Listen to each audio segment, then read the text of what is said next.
जळगाव जिल्ह्यात अवकाळी पावसाची हजेरी, गहू, हरभरा, मका या पिकांना पावसाचा फायदा होणार। तळ कोकणामध्ये पावसाच्या हलक्या सरी, यामुळे आंबा आणि काजू उत्पादक शेतकरी मात्र धास्तावले। भिवंडीतील जुगार मटका अड्ड्यावर पोलिसांची कारवाई, पोलिसांना पाहताच जुगार खेळणाऱ्यांची पळापळ। 10 जण पोलिसांच्या ताब्यात, आरोपींकडून 5,180 रुपयांचा मुद्देमाल जप्त।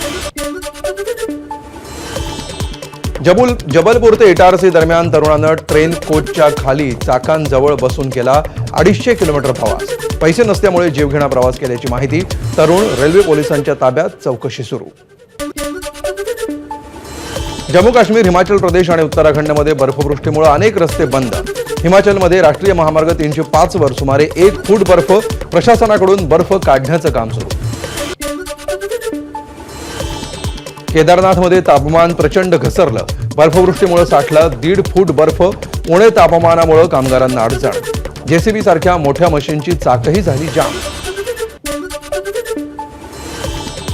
क्लब सदस्यता देऊन मेलबर्न क्रिकेट क्लबनं केलं सचिन तेंडुलकरला सन्मानित। एमसीसी हा ऑस्ट्रेलियातील सर्वात जुना क्रिकेट क्लब। एमसीसी कडून सध्या भारत ऑस्ट्रेलिया यांच्यातील 4थ्या कसोटी सामन्याचं हे आयोजन।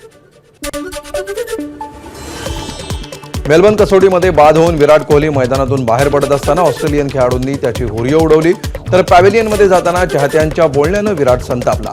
सुरक्षा रक्षकांना हस्तक्षेप करत विराटला आत नेलं, व्हिडिओ व्हायरल। 26/11 हल्ल्यातील आरोपी आणि लष्करी तोयबाचा उपप्रमुख अब्दुल रहमान मक्कीचा हृदयविकाराच्या झटक्यानं मृत्यू। मक्कीला जागतिक दहशतवादी म्हणून घोषित करण्यात आलं होतं।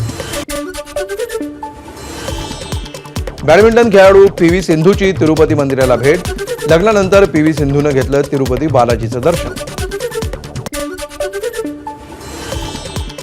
भारत पाकिस्तान सीमेजवळ येमेनला जाणारं मालवाहू जहाज तांत्रिक अडचणीमुळे बुडालं, भारतीय तटरक्षक दलाकडून बचाव कार्य। बुडालेल्या जहाजातून 9 क्रू मेंबर्सची सुटका। तिबेटमध्ये ब्रह्मपुत्रा महानदीवर चीन जगातील सर्वात मोठं धरण बांधणार। 137 अब्ज डॉलरच्या या प्रकल्पाला जिनपिंग सरकारची मंजुरी। भारतीय संघ मेलबर्न कसोटीच्या दुसऱ्या दिवशी हातावर काळी पट्टी बांधून मैदानात। भारताचे माजी पंतप्रधान डॉ. मनमोहन सिंग यांच्या स्मरणार्थ भारतीय क्रिकेट संघानं हातावर बांधल्या काळ्या पट्ट्या।